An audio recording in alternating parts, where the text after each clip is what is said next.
Assalamualaikum warahmatullahi wabarakatuh. Salam sejahtera bagi kita semua. Om Swastiastu, Namo Buddhaya, salam kebajikan. Saya Janus Pakasi, mahasiswa Universitas Dumoga Kota Mobagu, program studi hukum bisnis semester 2. Baik, dalam video ini saya akan menjelaskan secara singkat tentang apa itu surat kuasa, jenis-jenis surat kuasa, dasar hukumnya di mana, dan penjelasan singkat tentang jenis-jenis surat kuasa.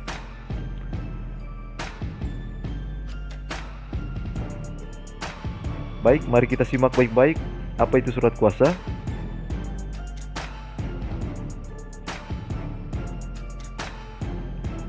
Jadi, surat kuasa itu adalah dokumen resmi yang memberikan wewenang kepada pihak lain untuk bertindak atas nama pemberi kuasa. Nah, surat kuasa juga dikenal sebagai power of attorney. Surat kuasa dapat digunakan untuk urusan pribadi maupun untuk urusan bisnis. Surat kuasa dibuat ketika pemberi kuasa tidak dapat melakukan sesuatu sendiri, atau dengan kata lain, surat kuasa digunakan untuk mewakili orang lain dalam hal-hal administratif, hukum, ataupun urusan lainnya. Nah, berikut adalah penjelasan mengenai macam-macam surat kuasa, pengertiannya, dasar hukumnya, serta penjelasan singkat terkait setiap jenisnya. Dan yang pertama, ada surat kuasa umum. Nah, surat kuasa umum adalah surat kuasa yang diberikan oleh seseorang kepada orang lain untuk melakukan segala tindakan hukum atau perbuatan hukum tertentu tanpa adanya pembatasan atau ketentuan khusus. Surat kuasa ini memberikan wewenang yang sangat luas, mencakup segala macam tindakan hukum yang tidak bertentangan dengan hukum yang berlaku. Dasar hukumnya ada dalam KUH Perdata pasal 1792, di mana menyebutkan bahwa surat kuasa umum memberikan hak untuk melakukan segala tindakan yang diperlukan untuk kepentingan pemberi kuasa.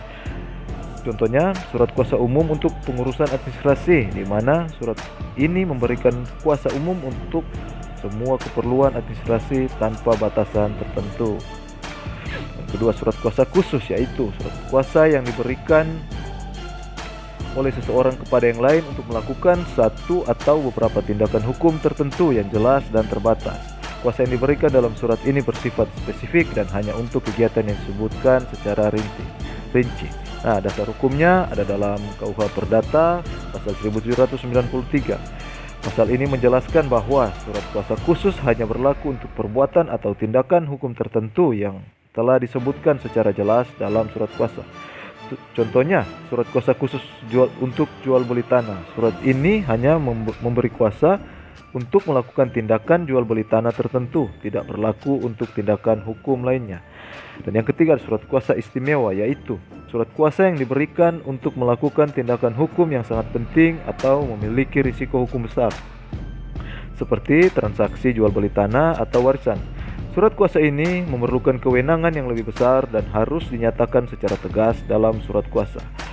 Dan dasar hukum surat kuasa istimewa ada dalam KUH Perdata pasal 1794, di mana pasal ini mengatur tentang tindakan-tindakan hukum yang memerlukan surat kuasa istimewa yang hanya berlaku untuk perbuatan hukum tertentu yang sifatnya mempengaruhi hak milik atau hak besar lainnya. Dan contohnya, surat kuasa istimewa untuk penerimaan warisan, di mana surat kuasa ini memberikan kewenangan khusus dan istimewa terkait dengan hak waris yang melibatkan kewenangan besar dan harus dilakukan dengan sangat hati-hati. Dan yang keempat, ada surat kuasa insidentil. Surat kuasa insidentil adalah surat kuasa yang diberikan untuk melakukan tindakan hukum yang sifatnya sementara atau terjadi hanya pada suatu keadaan tertentu dan tidak terduga sebelumnya. Surat kuasa ini diberikan dalam situasi yang mendesak dan tidak terencana, misalnya dalam kondisi darurat atau keperluan mendadak. Khusus untuk surat kuasa ini, KUH Perdata tidak secara eksplisit mengatur tentang surat kuasa insidentil. Namun dalam praktiknya, surat kuasa insidentil dapat disesuaikan dengan ketentuan umum dalam surat kuasa dengan mempertimbangkan prinsip hukum yang berlaku seperti asas itikat baik dan kepentingan hukum yang mendesak. Dan contoh untuk surat kuasa insidentil untuk pengambilan uang di bank. di mana surat kuasa ini diberikan dalam situasi tertentu yang mendesak dan hanya berlaku untuk waktu yang terbatas, seperti pengambilan uang di bank.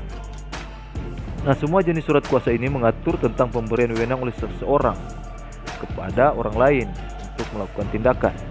Namun setiap jenis surat kuasa memiliki ruang lingkup dan tujuan yang berbeda yang ditentukan berdasarkan kebutuhan dan sifat tindakan hukum yang akan dilakukan.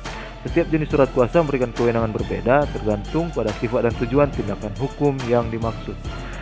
Jadi itulah contoh singkat untuk masing-masing surat kuasa. Semoga bermanfaat dan terima kasih.